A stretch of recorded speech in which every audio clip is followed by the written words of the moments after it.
right, well, hey, everybody. I'm Zach Buckner, and I am your host this time on a really exciting new thing that's coming on, Southern Dirt Motorsports Tennessee podcast. And Steve actually turned me on to this idea and this concept probably about a year ago, Steve, was it? Yeah, about somewhere. it, yeah. And I think this is going to be really exciting. There's a lot of folks out there that are interested and know a lot about kind of the dirt track world from days gone by. Yeah, the good old days. Yeah, and there's so much history there. We're going to cover some of that, but I want to talk. First of all, thing I want to do is introduce you guys. All right. So let's talk about who y'all are and tell us kind of what brought you here. And Steve, you want to get us started? Okay, I'm Steve Winstead. I started the Sparta Speedway Facebook page. I was just sitting in my chair one Sunday morning. It just hit me and thought it'd be a good idea. And it's really took off. And I created the Matt Menville page, the Hillham page, and the Buffalo Valley, and the Hall of Fame page. And I'm really excited. And, you know, I'd never raced none, but my racing roots run deep. Some of the best times I had was going to Sparta Speedway growing up. Had a cousin, BK Luna, that raced there. My other cousin, Mike Luna, which sat across from me, I've seen him race. Both of them very successful, and I just want to bring back the good old days. That's awesome. So that was my first question is, so some of the guys at this table have raced, and some of them are just passionate about racing and honestly keeping the history alive. Right. Yeah. And Tommy is over there. He is very integral also about keeping the history alive. Because I don't know how many pictures he's got. It's probably in the thousands that he's got. He's been all over the southeast and I'd say up north some. Wow, okay. Taking pictures and Tommy, he's got a lot of history. Okay, well that's a good segue. Tommy, tell us about yourself. Kind of what brought you into this and what made you passionate about it? Well, I started going to races with Mom and Dad and seen some of these at the original Sparta Speedway, and just kind of got to the junior high level. It was the sport I was going to, follow. Right. And, from top to bottom. Like to see the local boys. Steve even got me going back out in the sticks to some tractor pulls. That's a different story. Yeah, different podcast right there. Right. But now I kind of learned him with the fire departments. Yeah. And then the friendship has grown. Mike kind of grew up around us and studying all this stuff. And then you got to the point, well, we were looking at that flyer there a while ago, how much it costs to get in, but got up about $3. Man, I'm losing money here. I got to, the memories will fade. So right. I started making pictures, and nobody's making them at that time, and learn all of it on my own. Some of the pictures don't look too good, but you can see how I progressed over through the years. So you kind of learned as you went along how to cover the sport. And it is pretty neat too. Steve, you mentioned all those Facebook pages. I know y'all have been taking some of this photography that's been going on and all these archives of photos that have happened over the years that so many people probably haven't even seen before, or they remember being there when they were a kid, and now they're able to see that again. So again, you can see all that stuff on all those Facebook pages that they're updating. But man, what a neat.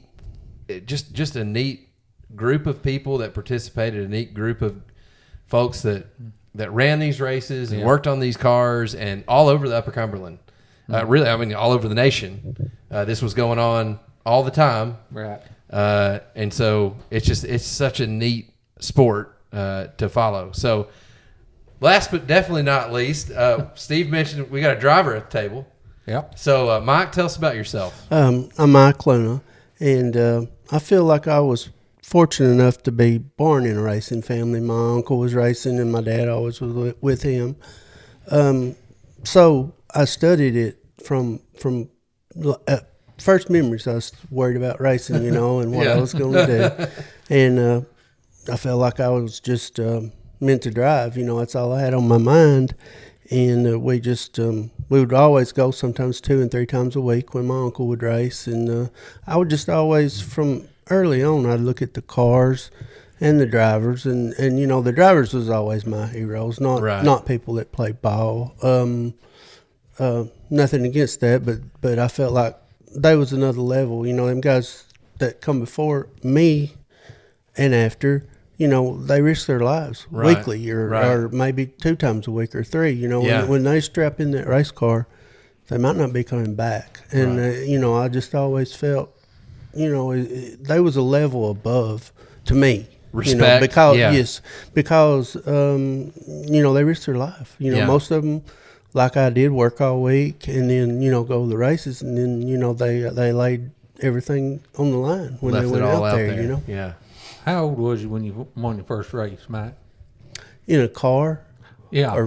In a car, I was 16. Wow. 16 years old. Yeah. That's Sparta. That's Sparta Speedway. Yeah. And we ended up winning the mid-season championship and the track championship first year. Yeah. Won 5 features. Just had a great year, really. But, I'd study the drivers and even how they hold the steering wheel. And I would watch the front wheels. And, some of them was a lot smoother. And I done had in my mind how I was going to try to be. When I would go to at night when I go to bed, I'd go to bed thinking about driving a race car and winning. Right. And that's the way we lived our life. Wow. How long did you wind up racing? More. We started actually in a go kart. Yeah. Probably run about 5 years in a go kart. I was very young, and then went straight from a go kart to a race car. So we raced until 2008 from 1982. I think 26 years. Wow. Something like that. Wow. 26 That's years. Incredible. That is absolutely incredible. But that's not abnormal though, too, for the guys involved in that series, right? To race. I mean, this was their life, right? Yeah, absolutely. Yeah. And we raced against a lot of people that had done it for a living, Yeah. I was, blessed to have parents that always, put everything they could into my career. And, I had Mike Holman that always worked on their cars. He been such a blessing to me. He's been part of everything I've done. I would have not won nothing like what we did without Mike Holman. And, just a lot of people helped us along the way. There's probably a lot of guys like that around the Upper Cumberland where we're from, just floating around, right? There is, and we started these pages, and it's just blew up. Yeah. The interest, and the people that like it. Of course, I've always been into the history of it, and studied it. When I created the Sparta page, I told my wife Vicky, I said, if there's 50 people join this, I'll be happy. They close to 900 now. And I mean, when did you start it? I think back June. Wow. Not So I back mean, years, it's this past summer. Yeah. And so it just shows you. I mean, it's just this neat group of people who they remember being there. They remember how it smells. They remember what it looked like. I mean, they can go right back to it. Yeah. It's part of their childhood. Go right back to that place. And so that's what this podcast is all about is bringing back that history and talking through those moments. And really, the main thing is connecting people that have this same interest and all these memories together, right? Right. Yeah. So that's what these guys are trying to do. And so talk to us again, guys. How can people follow this journey along? We're going to be doing a lot of podcasts. There's going to be a lot to hear from these 3 fellows right here. And so there's going to be some neat episodes coming down the pike. We got a lot to say. There is a lot to say, especially if you go around. I mean, you can take each track and in the broad sport itself. But how do people get connected with what you're doing and then stay connected? You want to answer that, Mac? No, you can't say.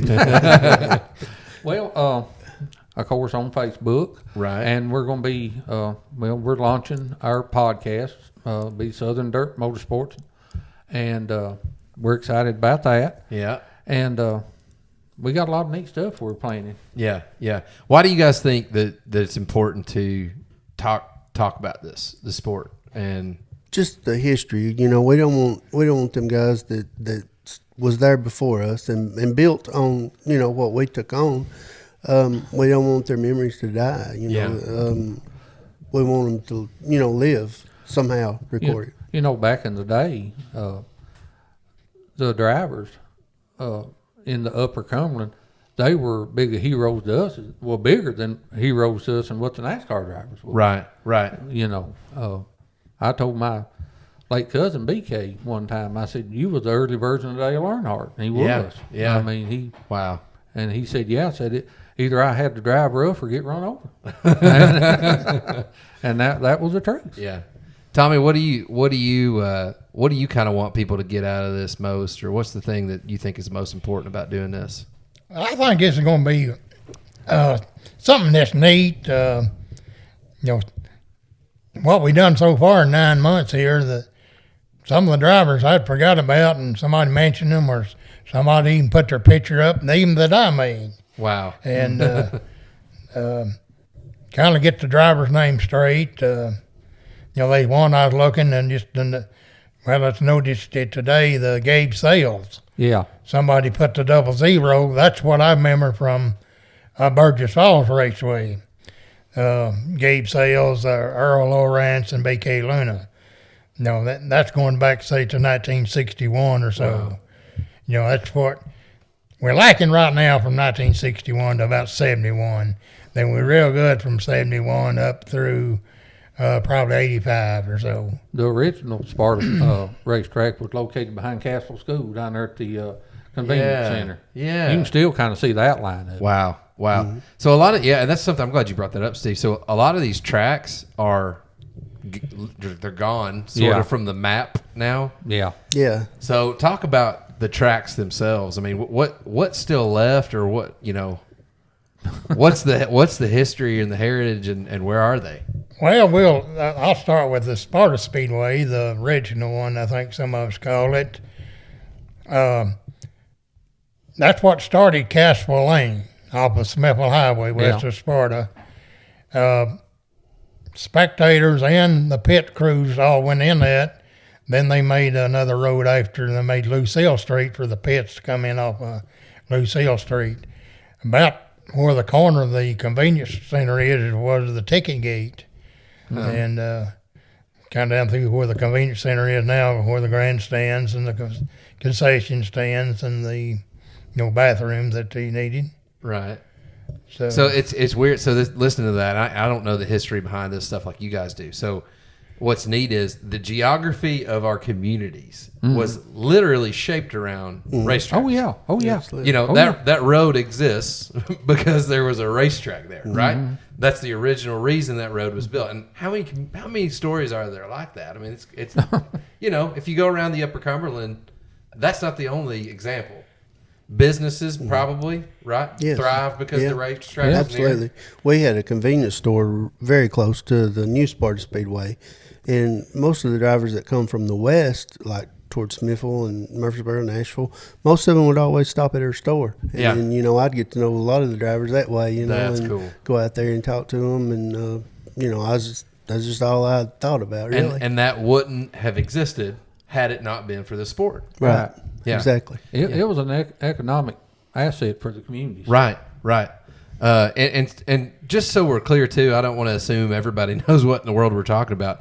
But talk about the series itself and talk about what type of cars are we talking here.